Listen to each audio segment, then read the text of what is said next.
L'arche d'alliance est un symbole de la présence de Dieu parmi les Israélites, rappelant visuellement l'alliance conclue entre eux et le seul vrai Dieu. Cependant, lorsque les Babyloniens ont mis à sac Jérusalem au X siècle avant Jésus-Christ, l'arche a disparu, laissant son sort mystérieux pendant des millénaires. Croyants, scientifiques, historiens et archéologues l'ont cherché sans relâche, mais pendant longtemps, aucune avancée n'a été réalisée. Pourtant, la dernière découverte en date jette une nouvelle lumière sur l'emplacement de l'arche d'alliance, suscitant l'étonnement de tous. Voici tout ce qu'il faut savoir sur l'arche d'alliance. Tout d'abord, l'arche d'alliance était un coffre sacré fabriqué par les anciens Israélites sur l'ordre de Dieu et selon ses instructions. Elle abritait les tables de la loi, sur lesquelles les 10 commandements étaient inscrits sur 2 tablettes de pierre. En outre, elle contenait des objets sacrés destinés à symboliser l'alliance conclue entre Dieu et les Israélites au mont Sinaï. L'arche jouait également un rôle central dans le jour de l'expiation. Où se trouve aujourd'hui l'arche d'alliance? Tout d'abord, l'arche d'alliance se trouvait à l'origine dans le lieu très saint de la tente sainte. Cette tente, qui pouvait être déplacée d'un endroit à un autre, a été construite en même temps que l'arche d'alliance. Le lieu très saint était caché par un rideau, de sorte que ni les prêtres ni le peuple ne pouvaient le voir.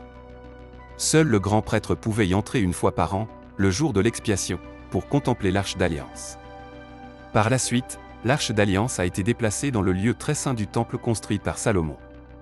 L'arche d'alliance symbolisait la présence de Dieu.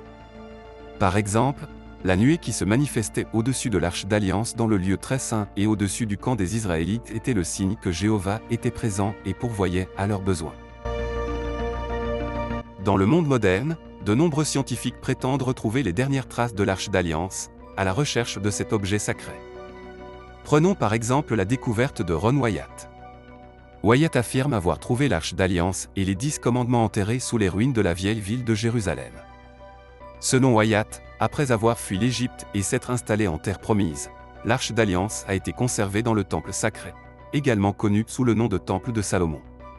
Environ 600 ans avant la mort de Jésus, les Babyloniens, sous la direction de Nabuchodonosor, ont envahi Jérusalem et ont rasé une grande partie de la ville, y compris le temple.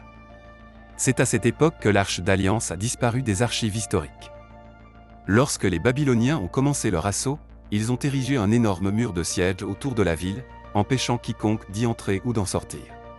En réponse, les Israélites ont construit de nombreux tunnels pour naviguer discrètement dans la ville. Beaucoup de ces tunnels existent encore aujourd'hui, et les objets anciens ont été découverts dans certains d'entre eux. Wyatt affirme que l'arche d'alliance, l'objet le plus sacré des Juifs, a été dissimulé dans une chambre souterraine, puis scellé et oublié. Outre Wyatt, de nombreux autres scientifiques affirment avoir localisé l'arche, disparue depuis des milliers d'années. Naturellement, la découverte de ce coffre sacré suscite l'attente du moment où les scientifiques l'ouvriront enfin. Que se passe-t-il si les scientifiques ouvrent l'arche d'alliance? La première tâche des scientifiques qui découvriraient l'arche d'alliance serait de déterminer s'il s'agit bien de celle des Israélites ou d'une arche semblable aux coffrets religieux ou aux arches utilisées par d'autres groupes ethniques sémitiques du Nord-Ouest. Cette première identification est cruciale. En posant les yeux sur l'arche d'alliance, les scientifiques seraient étonnés. Ils seraient captivés par l'or pur qui recouvre l'intérieur et l'extérieur de l'arche, ainsi que par le moulage en or qui l'entoure. Au sommet du couvercle, 2 chérubins d'or sont placés à chaque extrémité, l'un face à l'autre et face au couvercle, leurs ailes déployées vers le haut couvrant le couvercle, considéré comme la partie la plus sacrée de l'arche. 4 anneaux d'or sont placés au-dessus des pieds de l'arche, dans lesquels passent des perches en bois d'acacia recouvertes d'or pour porter l'arche d'alliance. Le couvercle de l'arche d'alliance est appelé « couvercle de l'expiation », ce qui souligne le rôle particulier qu'il joue le jour de l'expiation. Ce jour-là, le grand prêtre asperge le sang des animaux sacrifiés devant et vers le couvercle, symbolisant l'expiation des péchés pour lui-même, sa famille et l'ensemble de la congrégation d'Israël. Voyons ce que contient le coffre. Après la découverte de l'arche, la première chose que les scientifiques trouveraient à l'intérieur seraient les 10 commandements. Cela signifie que la loi morale de Dieu restera à jamais devant lui et symbolise sa préservation en Christ, qui obéit pleinement à tous les commandements de Dieu au nom de son peuple. Les tablettes de pierre sur lesquelles sont inscrits les 10 commandements sont les premiers objets placés dans l'arche d'alliance. Le vase d'or contenant la manne et le bâton d'Aaron ont été ajoutés plus tard. Outre le fait que certains scientifiques affirment avoir trouvé l'Arche d'Alliance, il existe de nombreuses théories sur l'endroit où elle se trouve. L'une d'entre elles suggère que l'Arche d'Alliance est conservée dans l'église Notre-Dame de Sion à Aksum, en Éthiopie. Selon cette théorie, Ménélik Ier aurait apporté l'arche en Éthiopie lors de sa visite à Salomon à Jérusalem. Cette théorie est étayée par les traditions historiques et les pratiques religieuses éthiopiennes.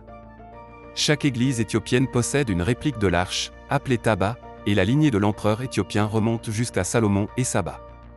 Cependant, le manque d'informations et de preuves rend difficile la vérification de l'authenticité de cette affirmation. Une autre théorie est associée au manuscrit de la Mer Morte. Le rouleau de cuivre, un document unique parmi les rouleaux de la Mer Morte, énumère 64 endroits où des objets en or et en argent, provenant peut-être du temple de Jérusalem, ont été enterrés ou stockés. Un aspect intrigant du rouleau de cuivre est qu'il suggère que l'Arche d'Alliance a pu être cachée près de la Mer Morte, peut-être dans les environs de Qumran, où les manuscrits de la Mer Morte ont été découverts.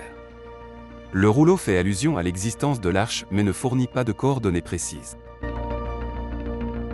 De même que certains scientifiques affirment avoir localisé l'Arche d'Alliance, des croyants suggèrent que Dieu a pu donner des signes et des conseils à son peuple élu pendant des milliers d'années pour qu'il trouve le trésor perdu.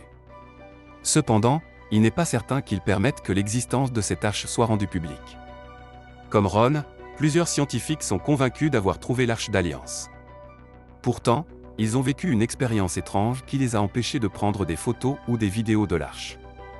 4 anges se sont présentés devant eux et leur ont fait comprendre que le monde n'était pas encore prêt pour cette découverte. Le moment de sa révélation approchait, mais il n'était pas imminent.